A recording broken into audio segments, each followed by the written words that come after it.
Faz sentido? Vamos falar sobre. Hoje estamos aqui com o Cristiano Ribeiro, sommelier e há mais de 23 anos no mundo do vinho. E ele nos conta o que é terroir e IG com bastante propriedade. Vamos falar sobre... Boa tarde, Juliana. Tudo bem? Prazer estar aqui com vocês nesse bate-papo. Vamos tentar então falar um pouquinho desse tema tão bacana. Eu acho que quando a gente fala de terroir, a gente está falando de um contexto muito amplo e a gente fala de uma combinação das condições climáticas, ou seja, quando a gente fala, por exemplo, de índice pluviométrico, luz solar, vento, o solo, os micro-organismos que estão envolvidos e que trazem características únicas para um determinado produto, falando de um produto de origem agrícola. E aí entra os conceitos de IG, indicação geográfica, e que isso acaba bifurcando para duas vertentes que a gente chama de IP, as indicações de procedência, e as DO, as denominações de origem. E isso vale, o terroir como conceito, ele vale para que tipo de alimento? Boa.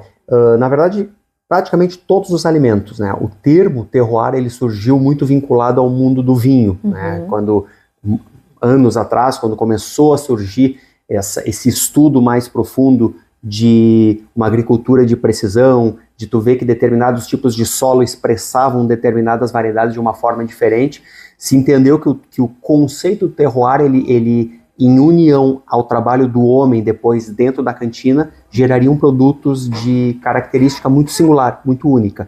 E hoje a gente pode trazer o conceito de terroir para outros produtos, por exemplo, queijos, cafés, charcutaria, o pasto que o gado come muitas vezes, gerando uma carne de sabor muito peculiar, muito particular. Então acho que todo produto que vem do agro, ele pode se encaixar no conceito terroir. E IG seria um selo? Esclarece um pouquinho isso para nós, porque eu acho que deve ser uma dúvida. Tá, bacana. Então, já faz alguns anos, não só no Brasil, na verdade o Brasil veio depois, iniciou fora, principalmente na Europa, esse conceito das IGs, ou as indicações geográficas. Basicamente é um selo de qualidade que uma região, um governo dá para um determinado produto. Ou seja, está dizendo que aquela indicação geográfica, aquela IG, ela consegue fornecer características para um queijo, por exemplo, que nenhum outro local conseguiria mimetizar, conseguiria copiar. E aí, a partir da IG, surgiu as IPs, as indicações de procedência, que nada mais é que uma extensão da IG trazendo características de uma determinada região, e as DOs, as denominações de origem, elas estariam mais vinculadas a um produto em específico. Ou seja, aquele vinho, ele teria uma condição única proveniente daquela região. Aquele mel teria uma condição única proveniente daquela região que não poderia ser copiada em outro local. Todas elas sob o guarda-chuva do terroir.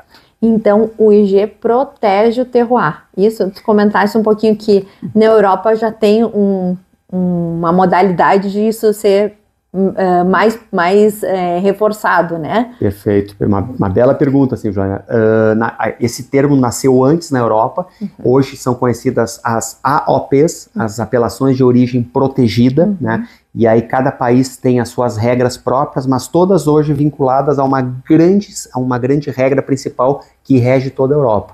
Então, respondendo, sim, as IGs elas vêm com o propósito de tentar trazer mais credibilidade para os terroirs, para as regiões, porque é muito fácil tu dizer que um determinado terroir traz essas características, mas quem comprova isso? Quem chancela isso?